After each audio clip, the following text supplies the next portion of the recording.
அருமையான நெஞ்சங்களே, எப்படி இருக்கிறீங்கள்?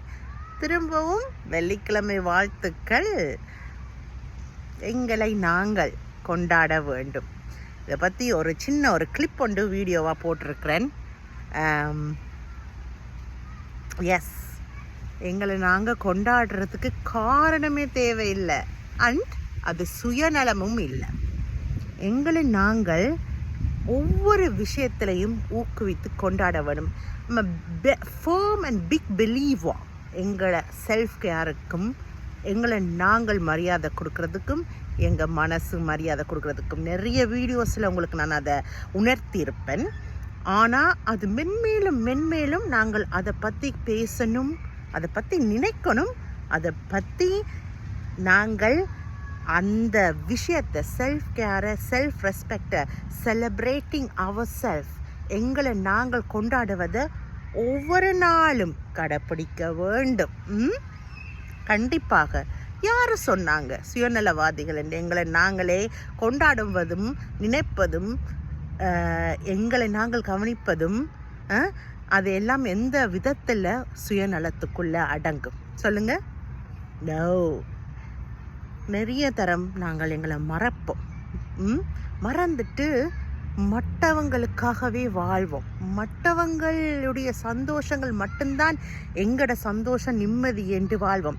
தவறு இல்லை. ஆனால் உங்களுக்கு நான் சொல்லியிருக்கிறேன், உங்களுக்குள்ள உங்கள் உயிர் இருக்கு, அந்த உயிர் பாவம். ஓகே, அந்த உயிர் பாவப்படக்கூடாது. அந்த உயிருக்கு எல்லாவித நல்லதும் நடக்க வேண்டும். அதுக்கு முதலாளி நீங்கள் மட்டுமே தான். அதை நிர்ணயிக்கக்கூடியது ஒன்று அங்கே, இன்னொன்று நீங்கள். பிகாஸ் மேலே இருக்கிறவங்க நிறைய பேரை பார்க்க வேண்டி வரும், நிறைய அலுவல் இருக்குது, கடமைகள் இருக்குது. அதனால தான் உங்களை உங்கள் உடம்புக்கும் மனசுக்கும் முதலாளியாக போட்டுள்ளார் நமக்கு மேலே இருக்கிற ஒரு சக்தி. ஓகே, அப்போ உங்களுடைய முதல் கடமை என்ன சொல்லுங்க? உங்களை நீங்கள் பார்த்து கொள்வது, உங்களை நீங்கள் கவனித்து கொள்வது.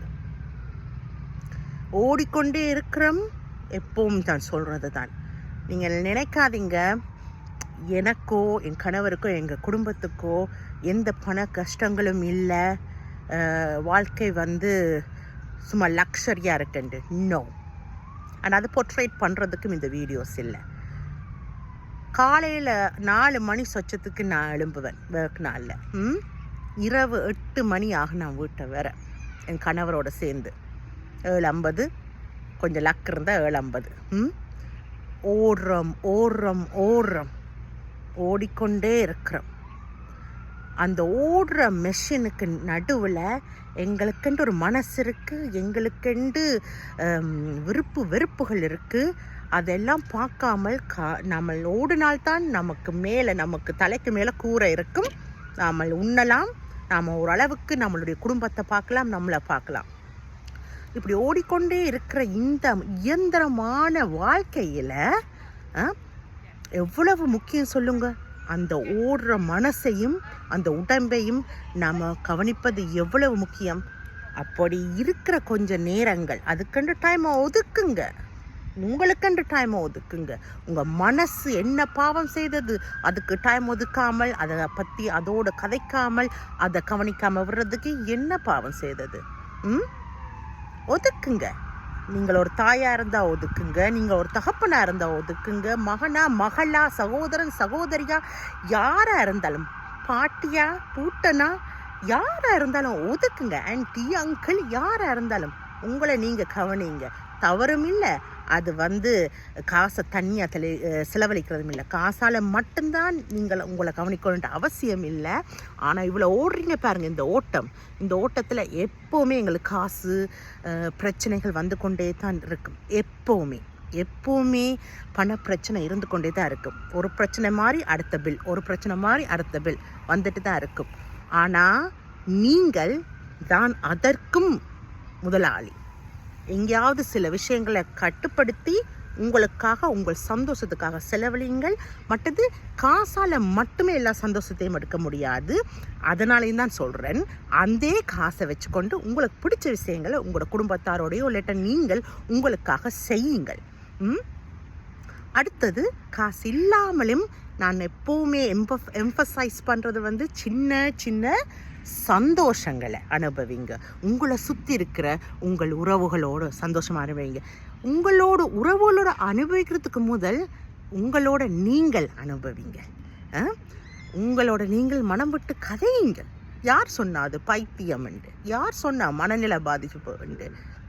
கதையுங்க, உரையாடுங்கள். உங்களுக்குள்ள ஒரு தெளிவு வரும். உங்கள் மனசு அது உங்களுக்கு தேங்க் பண்ணும். அந்த கிளிப்பில் நான் இன்றைக்கு அந்த கிளிப்பில் பெர்ஃபார்ம் பண்ணது உண்மைத்தான்.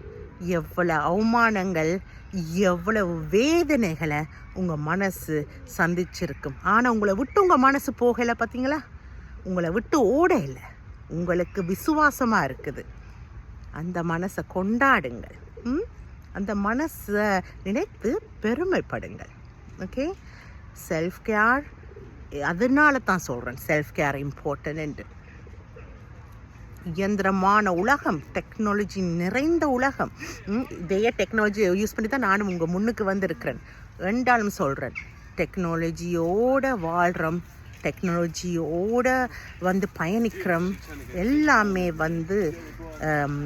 டெக்னாலஜியால் இருக்கிற உலகம். ஆனால் அதுக்கு நடுவில் கொஞ்சம் ஆத்தென்டிக்காக, ஒரிஜினலாக கொஞ்சம் இருப்போமே. மனிதர்கள் தானே நாம். அப்போ நம்ம கொஞ்சம் மனித தன்மையோடு இருப்போம். எங்களையும் நாம் பாதுகாப்போம். எங்களோட இருக்கிற எங்களுடைய அன்பு நெஞ்சங்களையும் பாதுகாப்போம். தாம்பட்டம் அடிப்பதற்காக இந்த மாதிரி ஒரு வீடியோஸ் நான் போடுறதில்லை, நானோ என் கணவரோ. ஆனால் இந்த வீடியோஸ் மூலமாக உங்களை நீங்கள் பார்த்து கொள்ளுங்க. எவ்வளோ கஷ்டப்பட்டு வேலை செய்யும் ஹவுஸ் ஒய்ஃப்ஸ் இருப்பாங்க, ஹவுஸ் ஹஸ்பண்ட்ஸ் இருப்பாங்க. உங்களை நீங்கள் பாருங்க ப்ளீஸ். உங்களோட குடும்பத்தை பார்க்குறீங்க, இவ்வளோ கஷ்டப்பட்டு ஓயாமல் உழைக்கிறீங்கள். உங்களுக்காக ஏதாவது செய்யுங்க. உங்களை நீங்கள் தட்டி கொடுங்க ப்ளீஸ். ப்ளீஸ், அந்த மனசு பாவம். அதை தடவி தட்டி அன்பாக கவனித்து செல்லமாக பார்த்துக்கொள்ளுங்க. அந்த மனசு இன்னும் 1000 மடங்கு பலத்தோடு உங்களுக்கு நன்றி சொல்லி உங்களோட ஒத்துழைக்கும். ஓகே, செல்ஃப் கேர் அதனால தான் இம்பார்ட்டன்ட்மா. அதனால தான் நான் சொல்கிறேன். நான் நிறைய பாதைகளை நானும் கடந்து வந்திருக்கிறேன். மனித வாழ்க்கைன்றா அப்படித்தானே. உங்களுக்கு நான் சொல்லியிருக்கிறேன், நிறைய கஷ்டங்களை பட்டுத்தான். கஷ்டங்கள் எப்போவுமே இருந்து கொண்டு தான் இருக்கும். வெளிநாட்டில் இருக்கிறவன்ட்டு தான் பேர். மாதம் பிறந்தா பில்லுக்கு அளவே இல்லை. கட்டுற இதுகளுக்கெல்லாம் நிதி வருமானங்கள் இதுகளுக்கெல்லாமே இல்லை. கையில் ஒரு கொஞ்சம் கூட மிச்சம் பிடிக்க முடியாத மாதிரி அளவுக்கு விலைவாசிகள் ஏறி போய் வாழ்க்கை இருக்குது. அதுக்கு நடுவில் தான் நாங்களும் வாழுறோம். இது லக்ஸரி வாழ்க்கையை, ஒரு கற்பனையான வாழ்க்கையை பொர்ட்ரேட் பண்ணுற இணையதளமாக எங்களுடைய இணையதளம் இருக்கக்கூடாது. கஷ்டமாக நாங்கள் உழைத்து வாழும் பொழுதும் இப்படி வாழ வேண்டும் என்று பொர்ட்ரேட் பண்ணுற இணையதளமாக மட்டும்தான் இது இருக்க வேணும். ஓகே, எழுந்து நில்லுங்கள், எல்லாம் சாதிக்கலாம். அதுக்கு முதல் உங்களை கவனியுங்கள் ப்ளீஸ். என்னுடைய சிஸ்டர்ஸ், பிரதர், பிரிஸ்காக இருங்க, உங்களை கவனிங்க, எல்லாமே தானாக நடக்கும். Happy Friday. Enjoy your self, celebrate your self. Take care my lovelies.